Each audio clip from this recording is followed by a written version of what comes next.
Shalom, peuple de Dieu, les amoureux de la parole. Bonjour à toutes et à tous. Je suis votre frère, le frère Patou. Je bénis encore le Seigneur, lui qui a permis que nous puissions encore nous revoir à travers cette vidéo. Comme vous le savez, la Bible nous dit dans le livre de 2 Pierre, chapitre 1, le verset 21, que c'est poussé par le Saint-Esprit que les hommes ont parlé de la part de Dieu. Je bénis encore le Seigneur pour ce privilège qu'il m'a accordé de pouvoir parler encore de sa part. Bien-aimés dans le Seigneur, aujourd'hui nous allons parler sur l'apostasie. C'est un sujet qui est très important pour nous les chrétiens, de savoir quel temps que nous sommes. C'est quoi l'apostasie par définition? L'apostasie, c'est l'abandon de la foi chrétienne. L'apostasie, c'est l'abandon de la vérité. Pour bien comprendre l'apostasie, nous devons d'abord définir c'est quoi la foi, c'est quoi la vérité. C'est alors que nous allons comprendre ou nous allons connaître l'apostasie. Étymologiquement parlant, la foi vient de mot grec qui signifie pistis. Le mot pistis est traduit en plusieurs manières. Quand je dis le mot pistis qui veut dire la foi elle est traduite en plusieurs manières. La foi elle est définie comme confiance. La foi, elle est définie comme sécurité. La foi, elle est définie comme fidélité. La foi, elle est définie comme protection. Et la foi, elle est définie comme croyance. Ce sont les caractéristiques de la foi. Une personne qui a la foi, il doit avoir confiance à Dieu. Il doit faire confiance à Dieu. Si David avait ce courage d'affronter Goliath, parce qu'il avait la confiance à Dieu, parce qu'il avait placé sa foi en Dieu bien-aimé. Cette confiance, ça lui a permis de combattre Goliath. Une personne qui a la foi, il doit se sentir aussi en sécurité bien-aimé dans le Seigneur. Et David a dit, dans le livre de Psaume, chapitre 4, le verset 9, il a dit, « Je m'endors, je me couche en paix, ô Éternel, tu donnes la sécurité dans ma demeure. » Donc quand tu as la foi, tu dois te sentir aussi en sécurité, que le Seigneur te sécurise. Peu importe les circonstances, peu importe le moment que tu seras avec bien-aimé dans le Seigneur. Si tu as la foi en Dieu, tu dois aussi être fidèle envers Dieu, envers sa parole bien-aimé. On a vu Job, malgré sa maladie, des temps difficiles que Job a dû traverser. Job, il était toujours fidèle à Dieu parce qu'il avait placé sa foi en Dieu. Une personne qui a la foi, il doit se sentir aussi protégé, bien-aimé dans le Seigneur. On a vu Daniel, il a refusé d'adorer la statue que le roi de Nebuchadnezzar avait ordonnée. On l'avait jeté dans la fosse aux lions. Mais Dieu Tout-Puissant, il avait protégé parce que Daniel, il avait placé sa foi en Dieu. Bien-aimé dans le Seigneur. Celui qui a la foi, il doit aussi croire à la parole de Dieu. Parce que la Bible nous dit, celui qui croira, qui sera baptisé, sera sauvé. Mais celui qui ne croira pas, il sera condamné. C'est par la foi que nous sommes sauvés. Or, la Bible nous dit que la foi vient de ce qu'on attend. Et ce qu'on attend vient de la parole de Christ. Donc, cette foi-là, c'est le Seigneur Jésus-Christ qui est en train de communiquer ça dans notre vie bien-aimée. Donc, la foi est égale à Christ. Maintenant, c'est quoi la vérité? Jean chapitre 1, le verset 17, la Bible nous dit « Car la loi a été donnée par Moïse. La grâce et la vérité sont venues par Jésus-Christ. » Nous comprenons qu'avant Jésus-Christ puisse venir dans le monde, il y avait l'absence de la vérité. Qui veut dire que l'esprit de l'apostasie existait déjà depuis le jardin d'Éden. Quand l'homme a abandonné la foi en Dieu, quand l'homme s'est détourné de la vérité de Dieu bien-aimé pour écouter la voix du diable. C'est ça l'esprit de l'apostasie. C'est pour cela que Jésus-Christ est venu dans le monde pour rétablir la vérité bien-aimée dans le Seigneur. Dans le livre de Jean chapitre 8, le verset 32, la Bible nous dit « Vous connaîtrez la vérité et la vérité vous affranchira. » Affranchir veut dire quoi? Veut dire rendre libre un esclave. Or, la personne qui nous a rendus libres, c'est notre Seigneur Jésus-Christ sur la croix de Golgotha. Parce qu'on était sous l'emprise de l'ennemi. Raison pour laquelle, en étant dans le monde, on faisait des choses qu'on trouvait ça normal. On pouvait voler, on pouvait escroquer, on pouvait avoir plusieurs copines en même temps, plusieurs hommes en même temps, bien-aimés dans le Seigneur. On trouvait ça normal. Quand Jésus-Christ nous a franchis par sa parole qui est la vérité, nous sommes réellement libres aujourd'hui. Et les écailles ont tombé, bien-aimés dans le Seigneur. Et d'ailleurs, il a dit dans le livre de Jean, chapitre 14, verset 6, il a dit « Je suis le chemin, la vérité et la vie ».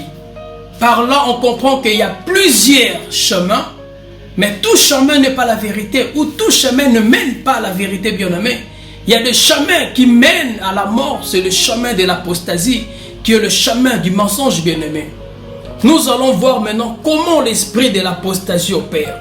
On a défini c'est quoi la foi c'est Dieu, et la vérité aussi c'est Jésus-Christ, bien-aimé de là. Jésus-Christ de Nazareth. La vérité, ce n'est pas seulement un mot français, mais la vérité, c'est toute une personne de Christ. Et nous allons voir maintenant comment l'esprit de l'apostasie opère dans la société, dans nos vies, dans nos ensembles bien-aimés dans le Seigneur. Nous allons prendre une écriture dans le livre des Thessaloniciens, chapitre 2, le verset 3, je lis au nom de Jésus. Que personne ne vous séduise d'aucune manière, car il faut que l'apostasie soit arrivée auparavant et qu'on ait vu apparaître l'homme du péché, le fils de la perdition.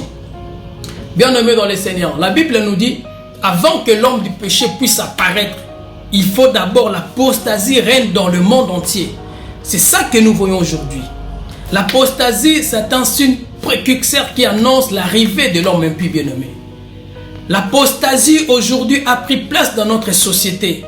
C'est pour cela que vous allez remarquer que les gens ont la facilité d'embrasser le mensonge que la vérité. Parce que le monde est corrompu. Le monde où les hommes sont rentrés dans la dépravation. Il y a beaucoup de gens au jour d'aujourd'hui sont des gens dans l'apostasie sans le savoir. Parce qu'ils sont aveuglés par des mensonges, bien-aimés. Car nous les chrétiens aujourd'hui, nous avons abandonné la voie de Dieu. Nous avons abandonné notre Dieu. Ésaïe a dit, nous avons été coupables et infidèles envers l'Éternel. Nous avons abandonné notre Dieu. Nous les chrétiens aujourd'hui, nous avons abandonné notre Dieu. Nous avons proféré la violence, la révolte, conçu, médité dans les cœurs de paroles mensongères, bien-aimés. Aujourd'hui, nous les chrétiens, on a abandonné Dieu à travers notre comportement que nous affichons, à travers notre langage, bien-aimé dans le Seigneur, à travers notre manière de faire des choses, notre philosophie, parce que notre vie, ça ne reflète pas la vie de Christ, bien-aimé dans le Seigneur. Et la vraie délivrance, c'est retiré. C'est pour cela que nous voyons de faux miracles. Pourquoi nous voyons de faux miracles? Parce que les salis s'est éloigné, car la vérité a trébuché sur la place publique, bien-aimé. Aujourd'hui, nous voyons beaucoup de gens, beaucoup de soi-disant pasteurs, beaucoup de chrétiens qui passent à la télé, dans des réseaux sociaux, qui ne prêchent pas la vérité. Ils nous présentent un agneau qui a plein de défauts. Et pourtant, nous mangeons un agneau qui n'a pas de défauts. Un agneau d'un an. Nous mangeons un agneau qui n'a pas de défauts avec le pain sans levain. Mais ils nous présentent un agneau qui a plein de défauts. Quand je dis un agneau qui a plein de défauts, ça veut dire de faux messages bien-aimés dans le Seigneur. Le message des Nicolaïtes, les enseignements de Jézabel. Voyez bien-aimés dans le Seigneur. Et beaucoup de gens qui sont ignorants, ils trouvent ça normal. Ils trouvent ça normal, bien-aimés, parce que la vérité a disparu. Et pourquoi la vérité a disparu? Parce que les gens ont choisi Barabbas, ont rejeté Christ. C'est ça l'esprit de l'apostasie. Et Christ a dit, Père, je n'ai perdu aucun de ce que tu m'as donné, sauf le fils de la perdition. Bien-aimés, les gens qui criaient, relâchez-nous Barabbas, condamnez Christ, ce sont eux, le fils de la perdition. Ici, je suis dans la révélation Barabbas, qui est l'image de l'Antichrist. Au jour d'aujourd'hui, le monde a choisi l'Antichrist et que Christ ont choisi le diable. Quand tu vis dans le péché, tu as fait un choix, bien-aimé, dans le Seigneur. Il y a des gens qui vivent dans la masturbation, dans l'impudicité, toutes ces choses-là, bien-aimés. Vous qui votez, bien-aimé, dans le Seigneur, parce que vous avez abandonné Christ, bien-aimé. Ce n'est pas bon. Mais dans ce passage que nous venons de lire, dans le livre des Thessaloniciens, chapitre 2, le verset 3, il y a 4 informations qui sont très importantes. On nous a parlé de la séduction, on nous a parlé de l'apostasie, on nous a parlé de la perdition, bien-aimé dans le Seigneur. C'est ça les 4 informations, bien-aimés. On va retourner dans les jardins d'Éden. Souvenez-vous, quand l'homme est tombé dans le péché, il était d'abord séduit. Et la séduction, une fois la séduction consommée, ça produit le péché. Et le péché amène la personne à la perdition. Et l'homme devient apostate. Et c'est pour cela, quand Adam était chassé dans les jardins d'Éden, il n'y avait plus d'adoration. Jusqu'au moment où Adam a engendré Seth qui est l'image de Abel. Et quand Seth a engendré maintenant Enoch, c'est là que les gens ont commencé de nouveau à invoquer le nom de Dieu. Seth qui est l'image de Christ et Enoch qui est l'image de l'église. Parce que Enoch, il était enlevé. De la même manière aussi, nous, l'église, nous serons enlevés, bien-aimés dans le Seigneur. Donc on a compris que dans les jardins d'Éden, quand le diable est venu, il a d'abord séduit la personne. Donc nous comprenons que la séduction, c'est un instrument stratégique et redoutable, bien-aimé, que l'ennemi utilise, que le diable utilise pour manipuler les enfants de Dieu. Pour manipuler les enfants de Dieu, nous devons, bien-aimé, avoir l'esprit de discernement pour ne pas tomber dans le piège de l'ennemi, dans le piège du diable. Car le temps est mauvais, bien-aimé. Car le temps est mauvais. Le ministère de l'iniquité agit déjà. C'est ça que la Bible nous dit. Il faut seulement que celui qui le retient ait disparu. La chose qui retient l'Antichrist puisse venir, c'est l'Église. Dès que l'Église sera enlevée, bien-aimé dans le Seigneur, l'Antichrist va venir, il va instaurer maintenant sa théocratie. C'est là que la Vierge folle, ils vont massacrer la Vierge folle, les deux qui vont venir pour prêcher en Israël, et les 144 000. Il y aura 30 minutes de silence, bien-aimé. 30 minutes de silence qui veut dire qu'il n'y aura plus d'adoration. Car le diable va régner, bien-aimé, dans le Seigneur. Il va instaurer, bien-aimé, sa théocratie, bien-aimé, dans le Seigneur. Et la Bible nous dit l'apparition, de cet impie, se fera par la puissance de Satan avec toutes sortes, bien-aimé, de miracles, de signes, de prodiges, bien-aimé, dans le Seigneur, de miracles mensongers. C'est ça que nous voyons aujourd'hui. Et avec toute séduction de l'iniquité pour ceux qui périssent, parce qu'ils n'ont pas reçu l'amour de la vérité. Ça, c'est triste et bien-aimé.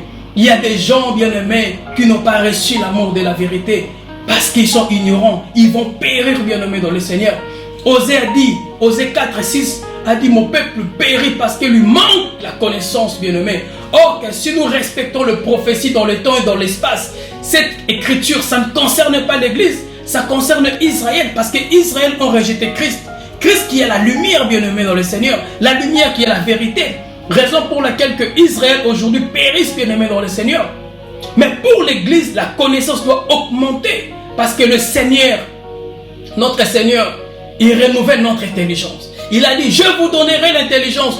Aucune de votre génération peut vous contredire, bien-aimé, dans le Seigneur. Mais nous comprenons que les gens qui périssent, ce sont des personnes prédestinées de ne pas connaître l'amour de la vérité pour être sauvés, bien-aimés. Ce sont les fils de la perdition. C'est eux qui mènent l'apostasie pour que l'homme de l'impie puisse venir régner, bien-aimé, dans le Seigneur. Ils finiront leur vie en enfer, bien-aimé. Croyez-moi, s'ils ne se convertissent pas, ils finiront leur vie en enfer, bien-aimé. Je vais prendre une écriture. Parce qu'il est strictement interdit de réfléchir dans des choses de Dieu. Nous parlons avec des écritures, bien-aimées, dans le Seigneur.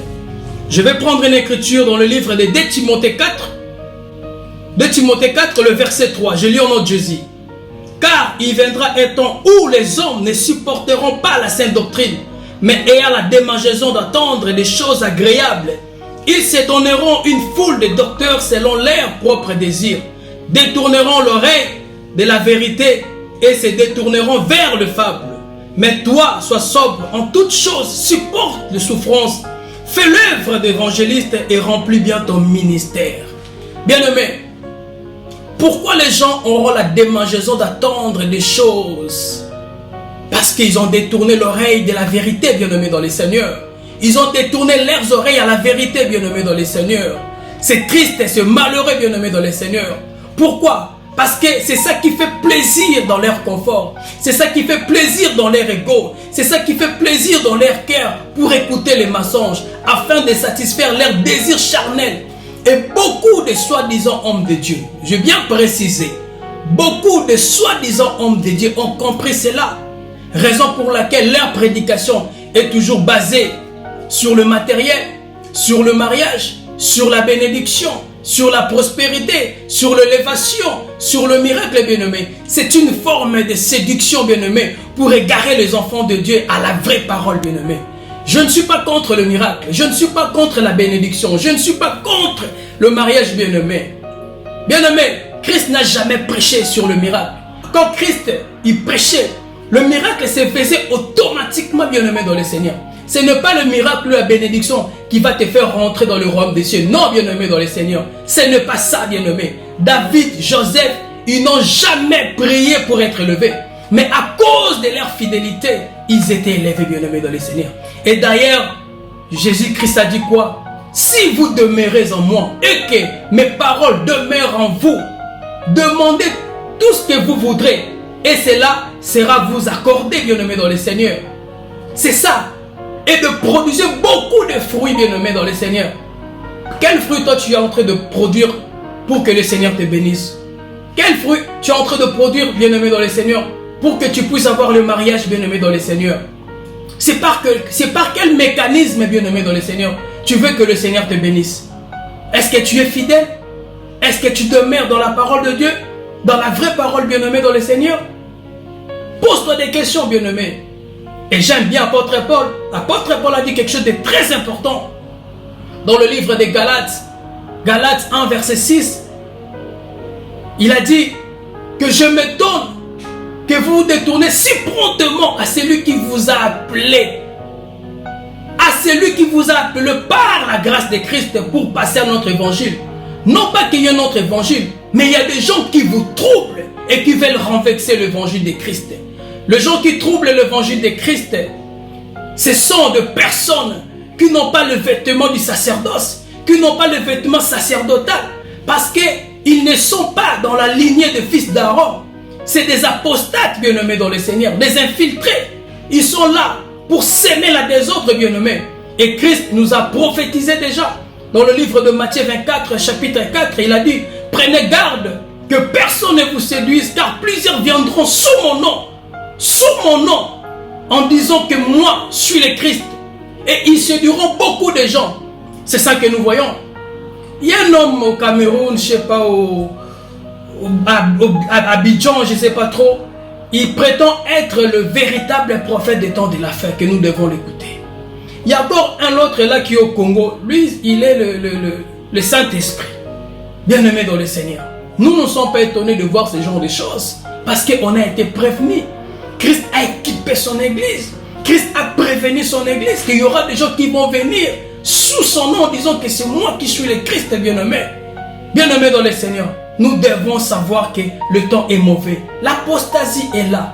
Raison pour laquelle Christ doit être enraciné dans notre vie pour ne pas tomber dans la séduction. Et raison de plus, nous devons écouter la vraie parole. La vraie parole de Christ qui amène la vraie adoration dans notre vie, bien-aimé dans le Seigneur. Et les gens qui introduisent des sectes pernicieuses sont des envoyés du diable, bien-aimé dans le Seigneur. Car leur objectif, c'est de mettre la confusion pour égarer les enfants de Dieu à travers les enseignements qui est tout à fait contraire, bien-aimé, à la sainte doctrine. Parce que la voix de la vérité est calomniée par leurs messages, par de faux serviteurs, par des charlatans, bien-aimés dans le Seigneur. Car leur message n'amène pas les gens à la repentance. Or, la vraie parole doit amener les gens à la repentance, dans la vraie repentance, bien-aimé dans le Seigneur. Bien-aimé, l'apostasie est là. Le diable a multiplié des stratégies pour faire tomber les enfants de Dieu. 1 Timothée chapitre 4, le verset 6, la Bible nous dit, mais l'Esprit dit expressement, donc expressement, attentivement, que dans les derniers temps, nous sommes déjà dans les derniers temps, parce qu'il y a une différence entre les derniers temps, le temps de la fin et la suite des temps. Nous allons en parler si le Seigneur nous permet. Dans les derniers temps, quelques-uns abandonneront la foi pour s'attacher à des esprits séducteurs et à la doctrine des démons. C'est ça que nous voyons, bien-aimés, dans le Seigneur. Le système pyramidal, c'est une doctrine des démons, bien-aimés. Aujourd'hui, on nous prêche l'angéologie. Comment parler avec des anges, bien-aimés dans le Seigneur. C'est des doctrines de démons, bien-aimés. On nous parle des sorties du corps, le voyage astral, bien-aimé, ou le kabbale juif, ou le judaïsme, bien-aimé. Ce sont des doctrines des démons, des maquillons, toutes ces choses-là, bien-aimés dans le Seigneur. Nous devons être prudents, bien-aimés dans le Seigneur, pour résister à ce genre de doctrines, bien-aimés dans le Seigneur, des esprits de l'apostasie, nous devons chercher la vraie connaissance. La vraie connaissance de Christ, bien-aimés dans le Seigneur. Nous devons mener une vie de prière, une vie de méditation, bien-aimés dans le Seigneur, une vie de sanctification, une vie de sainteté, bien-aimés, pour échapper à la séduction ou de mauvaises doctrines, bien-aimés dans le Seigneur. Bien-aimés, n'ajoutez pas foi à tout esprit, mais prouve-le comme la Bible nous dit, parce que nous sommes les épouses de Christ. Nous sommes de Bériens. Nous devons d'abord vérifier quel message que on attend, quel message qu'on peut accepter, bien-aimés dans le Seigneur, parce qu'on ne reçoit pas la sémence n'importe qui, car nous sommes, bien-aimés, l'épouse de Christ. C'était ça, le Seigneur a voulu que nous puissions partager. Il y a encore beaucoup de choses encore à en parler, et si Dieu permet, si Dieu nous garde en vie, prochainement je vais venir pour parler maintenant les critères des gens qui sont apostates et c'est quoi la sainte doctrine. C'est ça que nous allons comprendre beaucoup de choses. Que le Seigneur vous soit favorable. C'était votre frère, le frère Vatou. Que le Seigneur vous bénisse abondamment. Merci, au revoir.